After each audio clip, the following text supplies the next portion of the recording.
bersaing dengan pandangan yang saling bertolak belakang. Di sebelah kanan saya, tim pro yang meyakini stilistika adalah kunci membaca sastra secara ilmiah.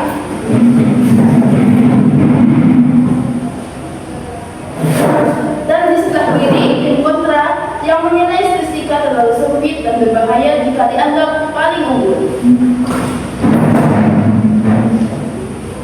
Kita mulai langsung. Untuk tim pro kami silakan. Terima kasih saya ucapkan kepada moderator. Saya ingin mulai dengan satu pernyataan tegas. Sastra adalah bahasa, dan tanpa memahami bahasa, kita tidak sedang membaca sastra, kita hanya berasumsi.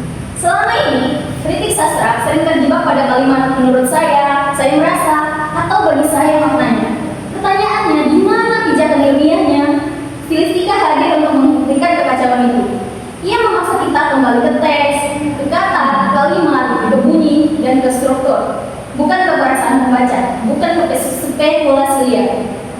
Ketika pengarang memilih satu kata dan menggunakan kata lain, itu bukan kebetulan. Ketika metafora diulang, ketika kalimat dipatahkan, ketika ritme dipercepat, itu adalah strategi makna. Dan stilistika membongkar strategi itu dengan data, bukan dengan emosi. Yang menyatakan stilistika itu kaku, sedang takut pada satu hal, takut pada pembacaan yang bisa dipuji dan dibantah. Karena stilistika menuntut bukti. Tunjukkan katanya, tunjukkan polanya, tunjukkan efeknya. Tanpa itu, kritik sastra hanyalah opini berbalut jargon. Dan saya ingin tegas di sini, kalau kata tidak dimulai dari bahasa, maka semua pembicaraan tentang konteks, ideologi, dan kemanusiaan itu berdiri di atas tanah kosong. Sebentar. Anda sedang menyederhanakan sastra seolah-olah hanya untuk persoalan teknis bahasa. Satu persatu, tim kontra akan memberi waktu. Silakan lanjutkan singkat, tim pro.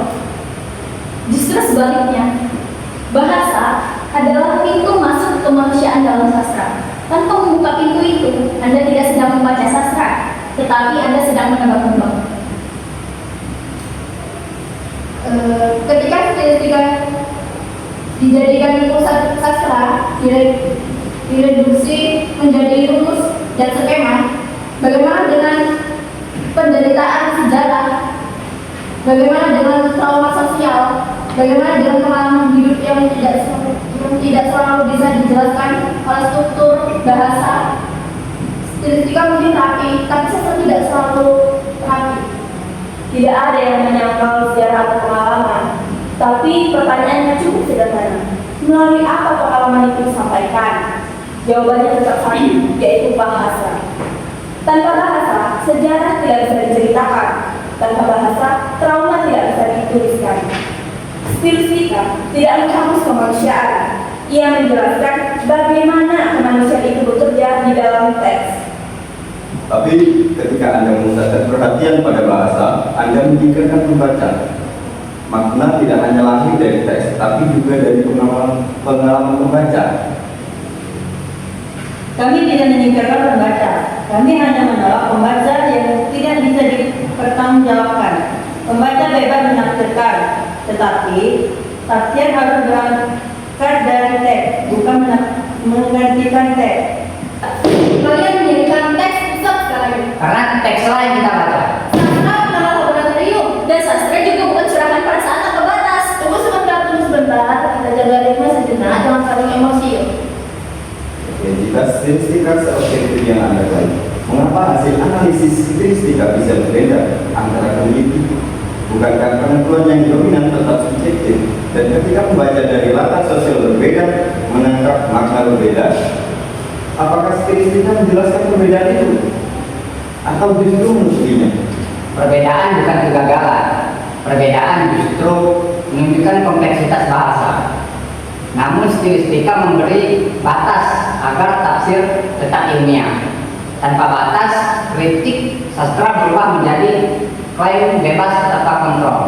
Jadi, sastra harus tunduk pada bahasa. Tidak, justru sastra lahir dari bahasa, dan itu fakta dasar. Kami menolak stilistika sebagai pendekatan tunggal. Sastra adalah manusia, dan manusia tidak pernah sepenuhnya objektif. Kami menolak kritik tanpa pijakan. Bahasa adalah fondasi sastra, dan stilistika menjaga pembacaan.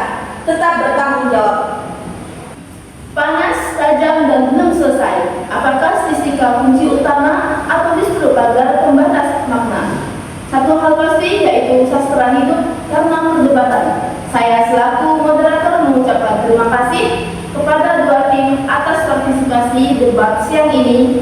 Saya akhiri